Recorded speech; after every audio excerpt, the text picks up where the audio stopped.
is for the government. Basically, you saw this very clearly with the BP disaster, where basically what the government was saying about this bill was the same thing as what the corporate's PR people were saying about this bill. And you know, that's just one example. And so it seems to me that at some point when you pull your punches in an attempt to grow your movement, instead you dwindle your movement because you become part of the problem, namely the BS of pretending that something is what it is not. I mean, basically, the Democrats in Congress, with a few exceptions, are basically representing an elite, or perhaps a somewhat different segment of the elite than the Republicans. But they're certainly both big on the military-industrial complex. Sure, the Republicans may appeal more to fundamentalist Christians and to warmongers, but you know, basically somebody like Obama just soft pedals his war. He doesn't get as caught up in the rhetoric of guns and stuff like that as Bush would have. But basically, when it comes down to government policy, it's not a whole lot different. And you know, I think that the mainstream media, the idea of putting Fox versus MSNBC,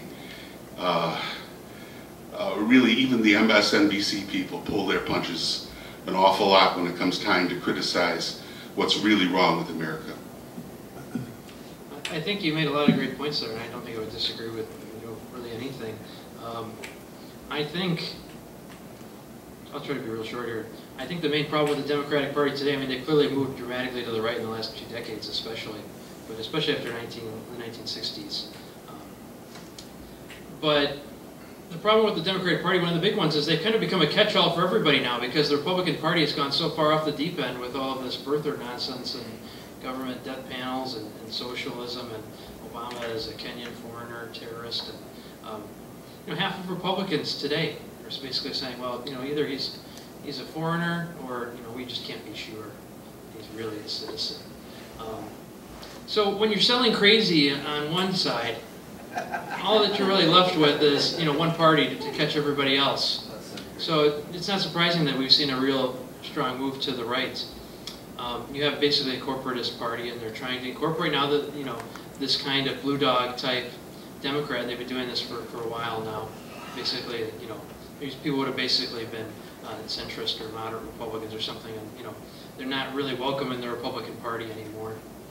There's very few of these kinds of people. They call themselves moderate Republicans, Olympia types. So, yeah, I mean, it's a really big problem, but the one luxury we do have when we talk about social movements is we don't have to water down our demands. People can come along, they can not if they decide that they don't want to, but we don't have to say the water's edge is the public option. We can say we want universal health care or whatever our demand is. We don't have to settle for that. That's something that, you know, politicians play that kind of game, but you know, social movement's not bound by that. Yes. You know, I neglected this to say in the introduction, and I'm going to say this now.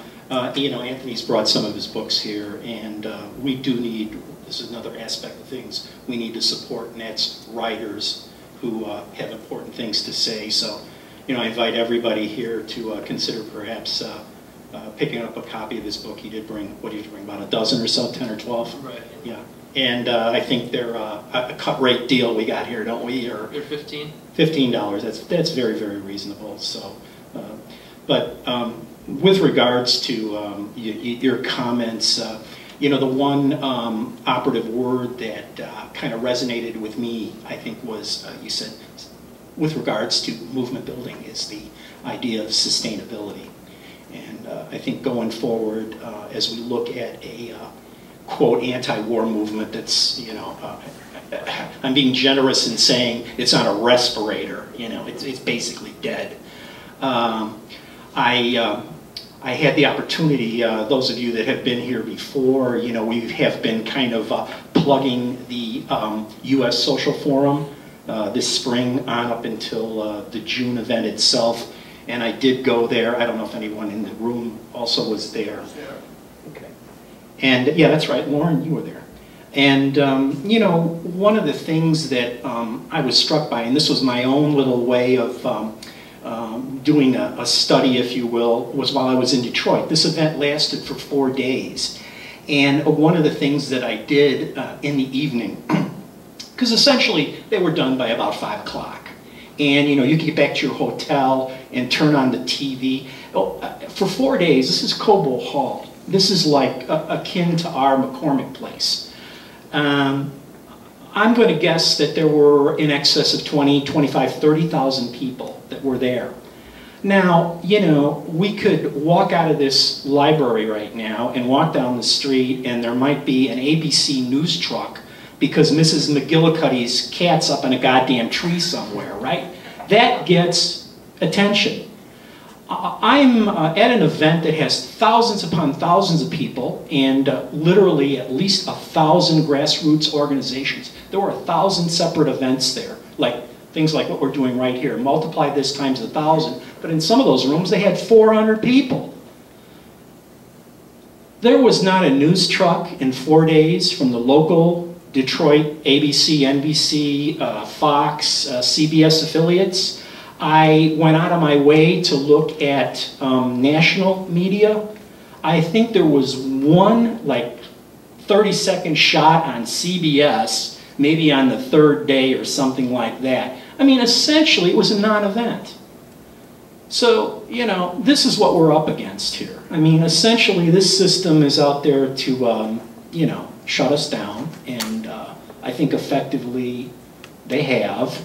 And with regards to the political parties, don't get me going on this, but my view is that, you know, like Gore Vidal said it, I think, best, you know, essentially there's really one party in America. It's the party of business. It's got 2 right wings. One's called the Republicans, the other's called the Democrats. And that pretty much does summarize it. Now, it's true to say that, would we have gotten the stimulus if the Republicans had controlled Congress? Well, absolutely not. But you know what we've got is, we've got more war, and what are we looking forward to here, you know? Supposedly, like, this thing is coming to a close. I don't see that myself happening. But, you know, I get back to this notion that, you know, we are disorganized. One of the things that I found interesting about the World Social Forum, and it was really worth one's time and effort to get there and to hear, there were some remarkable events there, really good speakers. But what's come out of that? You know, I've not really seen, this gets back to your notion about sustainability, and here we have a marvelous opportunity to try to get something going, organized, and you know, it's not happening. And this is where, I mean, I agree with you. I mean, I think this is what has to be done. And it's a tall order, because we know, as far as the press goes, the mainstream media, bourgeois press, if you will, you know, they're not on our side. They're not interested in letting the public know what we have to say. Because in all honesty, I mean, let's face it, you know, we're kind of like their antithesis, if you will. But that's, I think, where we've got to go. I completely agree with your assessment of this. And somehow, you know, I don't know who said it, but, and I'm going to close on this, next time we better get a movement. Well put. I'll leave it at that, because I don't think I can beat that, actually. Any other comments? Okay. How come they never have these microphones for shrimps like me instead of taller people?